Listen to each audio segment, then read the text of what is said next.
Okay, so glad you're back with us at GoldSeek.com radio for another Gold Nugget segment.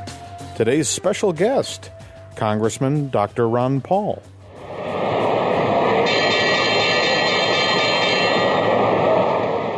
Dr. Ron Paul wants to take back power from the government and return it to its rightful owners, we the people. He joins me to discuss the domestic economy and the precious metals markets. Welcome back, Dr. Paul.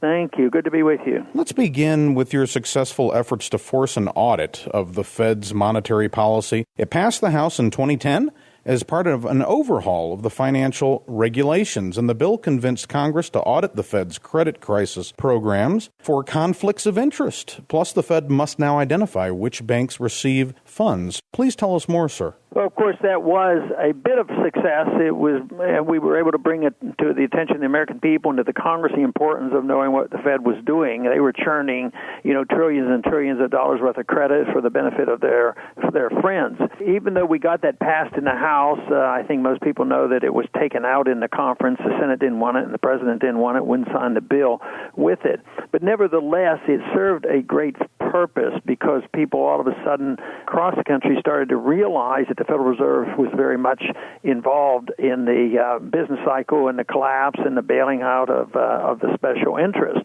And some other good things came of that. There were a few lawsuits filed, and we were able to get material. I think we've gotten the Fed under some pressure. They're holding press conferences and doing these other things that at least they're paying attention. But we still have a long way to go. We should, and in the campaigning for the presidency, I talk a lot about a thorough audit and believe that if the American people knew exactly what they were doing, they'd probably be joining us to say, well, why do we even need them if that's what they're doing? It's an important issue, and I feel good. There's so much discussion for the first time. It's the Fed's 100 years old, and it was about time we paid a lot of attention to it.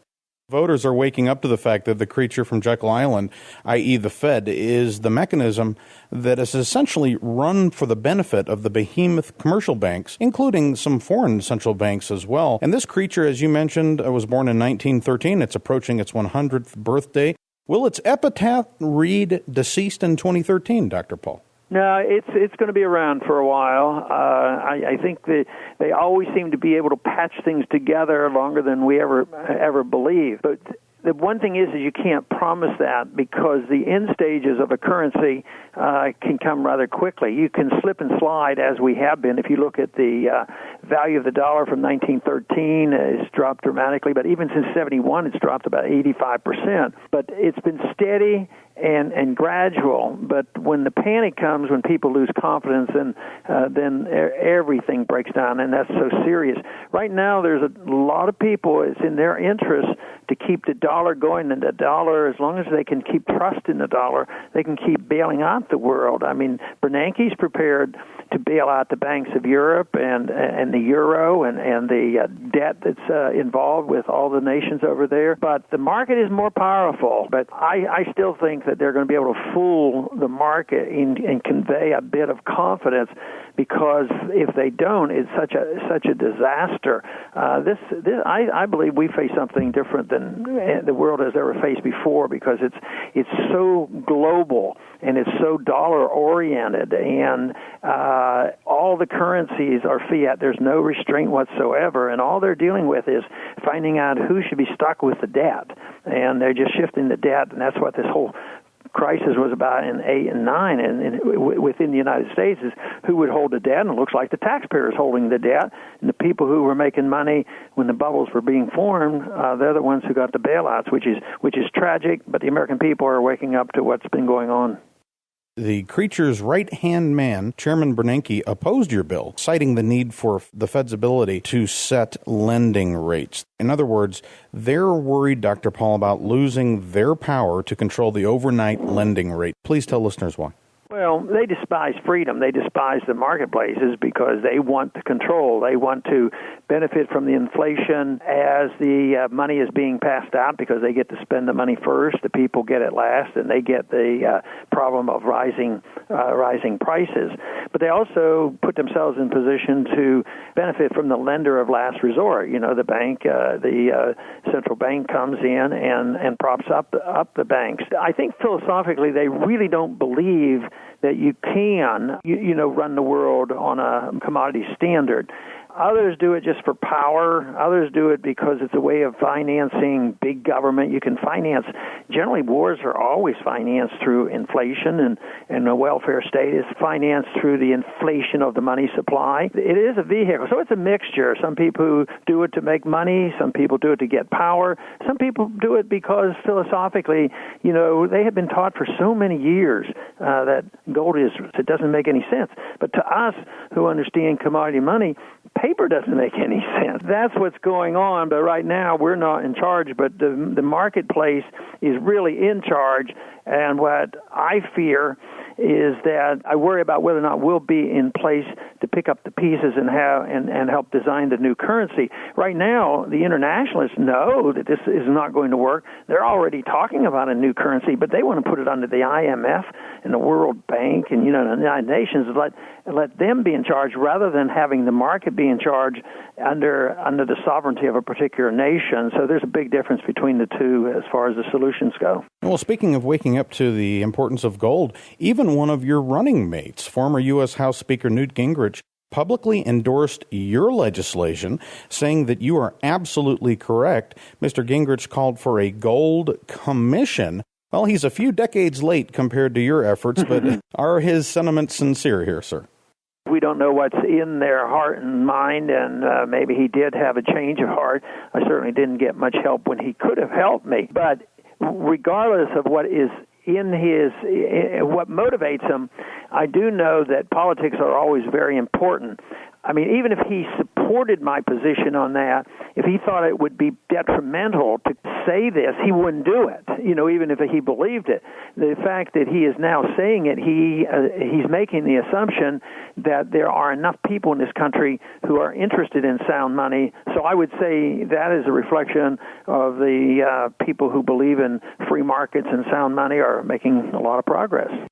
Last week's FOMC meeting, the Fed chairman promised to hold rates at near zero for about 2 years. Several Fed governors voted for 3 more years.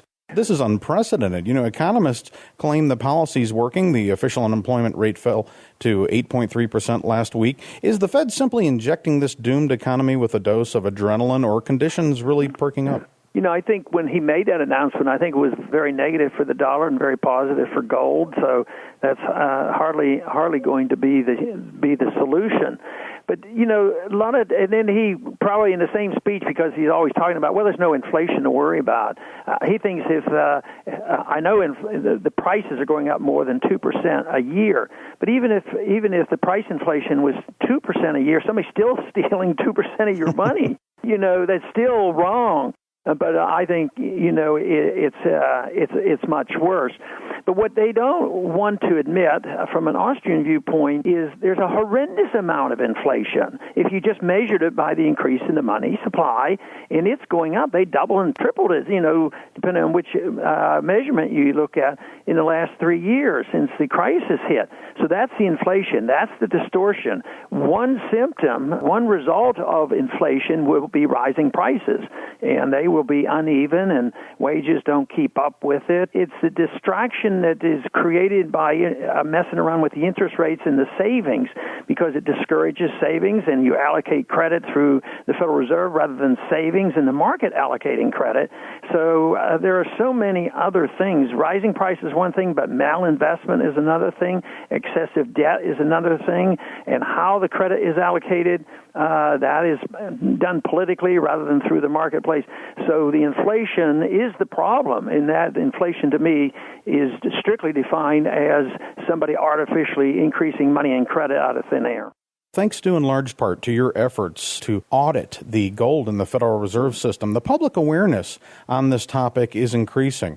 Do you think that rumors are true? The Fed has transferred ownership of much of our national gold through leasing arrangements and swaps with European central banks? I wouldn't bet any money against it, but I guess I still have a little bit of hope, even though as the years go on I have less. I just can't believe people can be that bad. It's sort of like thinking about World War II when I started reading the revisionists about could they have possibly known, before it happened? Is this the way you unify a country? That is too much for me to believe in. So it's almost too much for me to say, oh yeah, they've given all our gold away. But quite frankly, I wouldn't. I can't prove it. I don't know it. I'd like to get the audit, but I wouldn't be totally shocked to find out that a lot of shenanigans have been going on. So this is the reason. Not only should there be an audit of the Federal Reserve, it should definitely include the gold. So I approach it twice. You can get to the auditing of the gold through the auditing of the Fed because they hold it on their books. But at the same time, a separate bill that I have just to audit the gold and have an outside audit, I think reasonable people shouldn't oppose that. Venezuela President Hugo Chavez shares your sentiments on having gold returned. He, as you know, recently had all of his country's gold brought back to their shores. And assuming that the U.S. stockpile has been leased or swapped, would you then direct Congress to follow in his steps? We certainly should move in that direction, and that is the case. When a person like Chavez becomes more independent, he becomes our enemy because he wants to point out that the dollar isn't sacred. But what about Iraq? They were trying to ease themselves away from the dollar like the Iranians have, and so you set yourself up as target. Now, anything we can do in that direction, they did cause a lot of mischief by executive orders. The president could repeal those executive orders, but you still have to do what we have been doing, and that is get a consensus of the people and interest in the people, because if they don't know about it and don't care or oppose it, you really can't achieve it. But once they know where the problems are, yes, you can achieve it through executive orders, you can achieve it through legislation, and you can straighten the mess out. Dr. Paul, we know that your time is very valuable now. I want to thank you so much for taking time out of your busy schedule. I know the listeners will very much appreciate it. Thanks for having me.